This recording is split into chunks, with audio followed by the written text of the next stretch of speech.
Good afternoon, Morgan. This is Penelope, and I just want to comment on your post. I enjoy reading your posts and what you gleaned from the Lehman and other article for Discussion Board 3. You start out by talking about the primary research question and how it relates to, includes the relationship between how people view God, using the image of God's assessment and one's relationship to God, the attachment to God.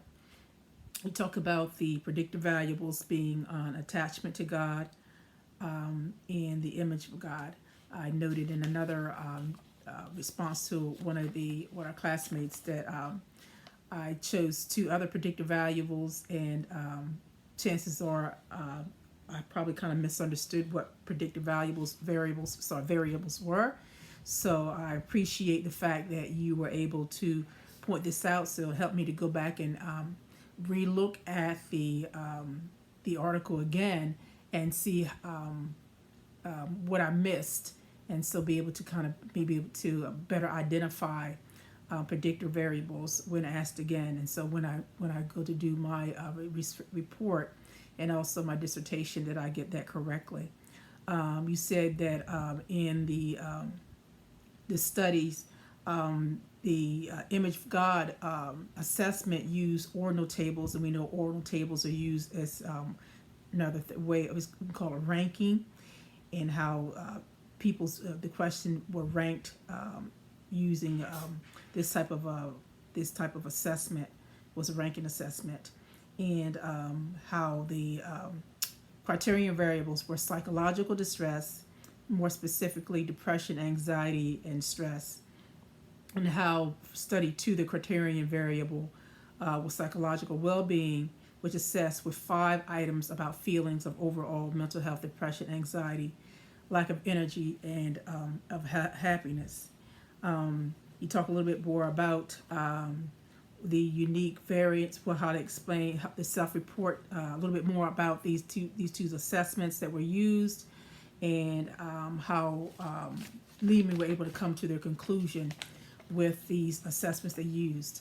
Things that I'm going to point out also, you said for individuals who perceive God, you said using for individuals who perceive God as warm, one of the results was if God is warm and responsive, you say they may feel less anxious, depressed, or stressed, leading to better coping and psychological health.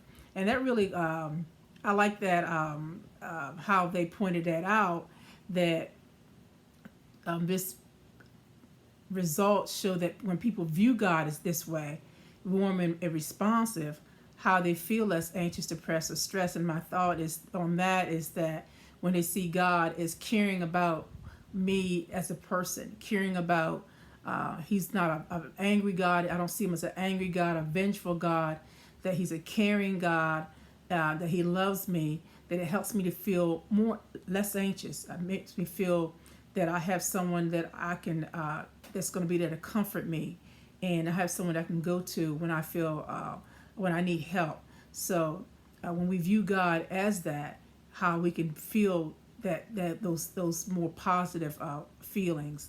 You said the most interesting results of the study are the possibility that an emotional bond can be more formative than thoughts or cognitions of what God is like. So in other words, I hear you saying is that the more we feel that connection to God, that emotional connection. I feel that God loves me. For God so loved the world, he loves me, he cares for me, how he's so in love with me. When I feel that feeling in my heart, then it means more, almost more to me than in my head. So that builds that bond to us, to God, and we feel less stressed and less anxious. And you said one limitation, you talk about limitations. You also talk about how you felt future designs could be helpful, that you thought that maybe measures could provide a deeper understanding into relational context and psychological functionings rather than examining single God concepts. I was wondering, what would you maybe give an example of that? What you would use for a future research design if you were to do this. So again, thank you, Morgan. I appreciate your post.